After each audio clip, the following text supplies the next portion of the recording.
Hi, Primary 3. We're just going to finish off the end of Chapter 3 and maybe make a little start on Chapter 4 as well. So we just got to the point where Hiccup was wondering what dragon he had picked up. This amazing dragon could be the beginning of his transformation from ordinary old Hiccup, who wasn't particularly good at anything, into a hero of the future. Hiccup took the basket off his back and paused before opening it. It's very still, isn't it? Said Fishlike suddenly, less certain of the fate theory. I mean, it isn't moving at all in there. Are you sure it's alive?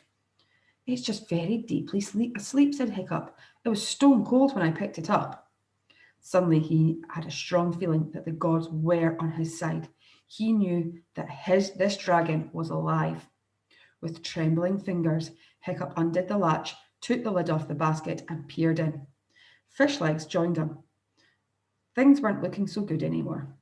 There, curled up fast asleep in the bottom of the basket, in a tangled dragon knot, lay perhaps the most common or garden dragon Hiccup had ever seen. And the most extraordinary thing about this dragon was how small it was. Absolutely, the only extraordinary thing about this dragon was how extraordinarily small it was. In this, it was truly extraordinary.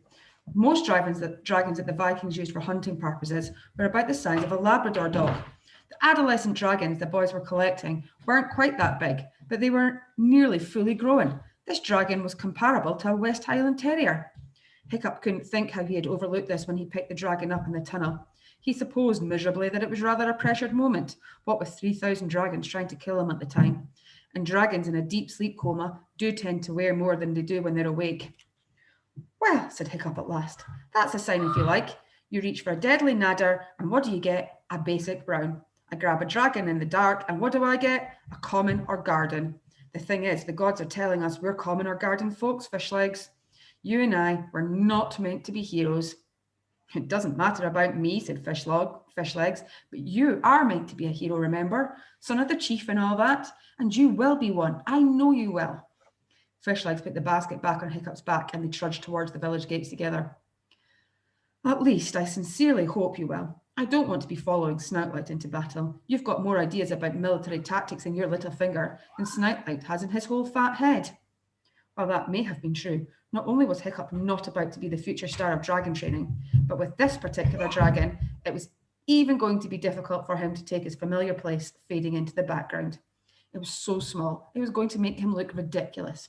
It was so small that Snoutlight was going to have some very unpleasant things to say about it. Chapter 4, How to Train Your Dragon. Ha, ha, ha, ha. Snoutlight was laughing so hard that he hadn't managed to say anything at all. The boys were hanging about the village gates, taking the opportunity to show off the dragons that they had caught. Hiccup had tried to walk through without being noticed, but Snoutlight had stopped him. Let's see what pathetic creature Hiccup has got, said Snoutlight, and took off the lid. Oh, this is brilliant! Look at it, said Snoutlight when he finally got his breath back from laughing. What is it, Hiccup? An ickle brown bunny rabbit with wings, a flower fairy, a fluffy flying frog. Gather round, everybody, and see the magnificent animal that our future leader has caught himself. Oh, Hiccup, you're useless, croaked Speedy Fist. You're the son of a chief, for Thor's sake. Why didn't you get one of those new monstrous nightmares with the 6-foot wingspan and the extra extendable claws? They're really mean killers, they are. I have one, grinned Snoutlight, gesturing to the terrifying-looking flame-red animal fast asleep in his basket. I think I shall call her Fireworm. What are you going to call yours, Hiccup? Sweetums? Sugar Lips? Babyface? Hiccup's dragon took this particular moment to give a huge yawn, opening his tiny mouth wide to reveal a flickering forked tongue, very pink gums, and absolutely no teeth at all. Snoutlight laughed so hard, Dog's Breath had to hold him upright. Toothless, cried Snoutlight. Hiccup has found himself the only toothless dragon in the uncivilized world. This is too good. Hiccup the useless and his dragon toothless. Fishlegs leapt to Hiccup's defence. Well, you are not allowed that monstrous nightmare that you've got there, snot face, Snoutlight. Only the son of a chief is allowed a monstrous nightmare. That fireworm dragon is Hiccup's by right. Snoutlight's eyes narrowed. He grabbed Fishleg's arm and twisted it viciously behind his back. Nobody's listening to you, you plankton-hearted fish-leg disaster area, sneered Snoutlight. Thanks to you and your snivelling, sneezing disability, that whole military operation was nearly a total disaster. When I'm chief of this tribe, the first thing I'm going to do is boot anybody with a pathetic allergy like yours straight out into exile. You're not fit to be a hooligan.